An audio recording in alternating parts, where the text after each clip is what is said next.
আজ যে বীরাঙ্গনা নারীর গল্প বলতে চলেছি তার নাম তারাবাই ভোসলে। তারাবাই ছিলেন ছত্রপতি শিবাজীর প্রধান সেনাপতি হাম্বিররাও মোহিতের কন্যা। যখন তার বয়স মাত্র 8 বছর, তখন তার সঙ্গে ছত্রপতি শিবাজীর কনিষ্ঠ পুত্র রাজারামের বিবাহ হয়। সময়কালটা 1682 খ্রিস্টাব্দ। অর্থাৎ এই বিবাহের 2 বছর আগেই ছত্রপতি শিবাজী পরলোক গমন করেছেন। শিবাজীর মৃত্যুর পর পরবর্তী ছত্রপতি হন তার জ্যেষ্ঠ পুত্র সম্ভাজি।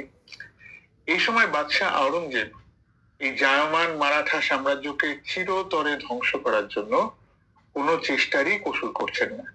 তিনি নিজে ব্যক্তিগতভাবে দাক্ষিণাত্যে অবস্থান করে সর্বশক্তি দিয়ে মারাঠাদের খতম করার চেষ্টা করে যাচ্ছেন।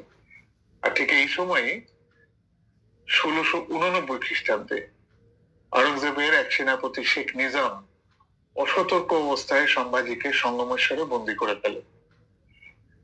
ঔরঙ্গজেব এই বন্দী সম্ভাজির ওপর অপাথ্য অত্যাচার করার পর তাকে নৃশংসভাবে হত্যা করে। তার পত্নী রাজস্বাই এবং পুত্র শাহুকে সম্রাট বন্দী করে দিল্লিতে পাঠিয়ে দেন।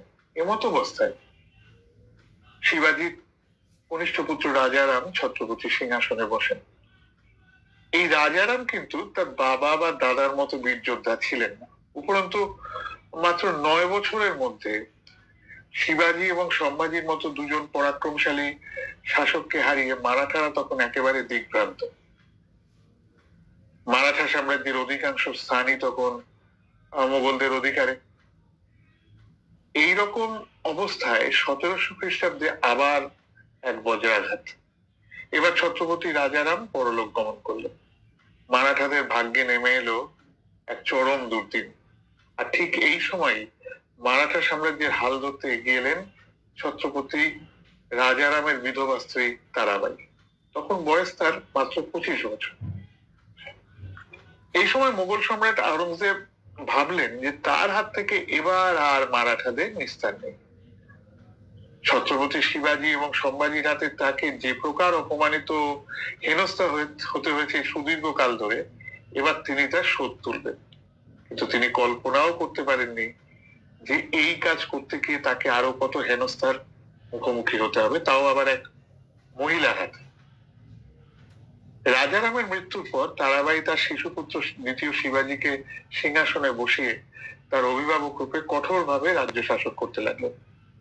সমস্ত সেনাপতি অমাত্যরা তারাবাইয়ের প্রতি তাদের আনুগত্য নিষ্ঠা জানালো এবং তিনি তাদের সহযোগিতায় মোগলদের বিরুদ্ধে যুদ্ধ জারি রাখলেন।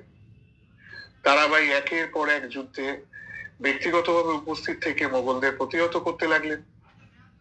আওরঙ্গজেবের নাম করা সমস্ত সেনাপতি তারাবাইকে রুখতে অসমর্থ হলেন। সেনাপতিদের একের পর এক ব্যর্থতা, তার উপর একজন সামান্য মহিলার কাছে বারংবার এহেন হেনস্থা সম্রাটকে একেবারে উন্মাদ করে দিল। যে মারাঠা সাম্রাজ্যকে তিনি ধূলিসাৎ করে দেওয়ার স্বপ্ন দেখেছিলেন তা ভেঙে খান খান হতে লাগলো।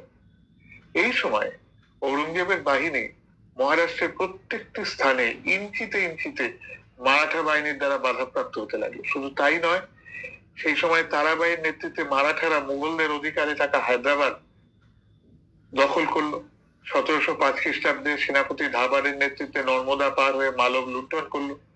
আরেক সেনাপতি নিমাজি সিন্ধিয়া মধ্য ভারত এবং গুজরাটে প্রবেশ করে সেখানে ব্যাপক ধ্বংসকার্য চালালো।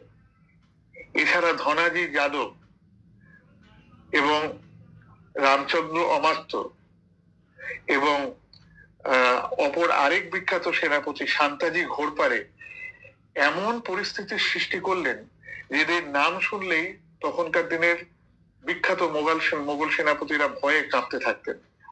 ঔরঙ্গজেব এইরকম এক অবস্থায়